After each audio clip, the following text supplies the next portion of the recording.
सब लोग अयोध्या में बीजेपी की हार की चर्चा कर रहे हैं, लेकिन वाराणसी रीजन में तो बीजेपी के साथ अयोध्या से भी बहुत बुरा हुआ।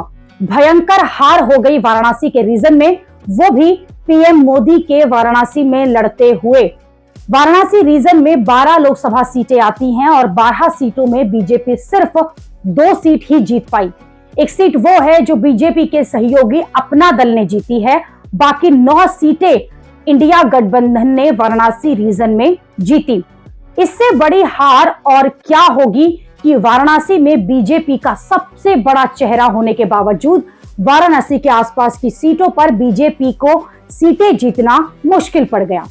वाराणसी रीजन में बीजेपी जो सीटें हारी है, उनमें चंदौली में 21,000 वोट से केंद्रीय मंत्री महेंद्र नाथ पांडे हारे। रॉबर्ट्सगंज में अपना दल की कैंडिडेट जो हैं वो 1,30,000 वोट से हारी। दूसरी तरफ गाजीपुर में अफजाल अंसारी से बीजेपी 1,25,000 वोट से हारी है। घोसी में अरविंद राजभर जो है राजीव राय से 1,62,000 वोट से हारे। इसके अलावा लालगंज, जौनपुर, मछली शहर, आजमगढ़ और बलिया में बीजेपी हारी। बीजेपी वाराणसी रीजन में सिर्फ 3 सीटें निकाल पाई, उनमें से भी एक सीट तो खुद वाराणसी के सीट थी जहां पीएम मोदी ने चुनाव लड़ा। बाकी 2 सीटों में एक सीट सहयोगी दल है अपना दल, उसने जीती। भदोही की सीट बीजेपी 44,000 वोट से जैसे तैसे जीती। मिर्जापुर की सीट अनुप्रिया पटेल 38,000 वोट से जैसे तैसे जीती।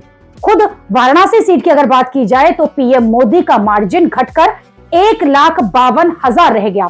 राहुल गांधी तक ये दावा करने लगे कि अगर पीएम मोदी के सामने प्रियंका चुनाव लड़ गई तो मोदी 2-3 लाख से ये वोट मैदान जो है हार जाते।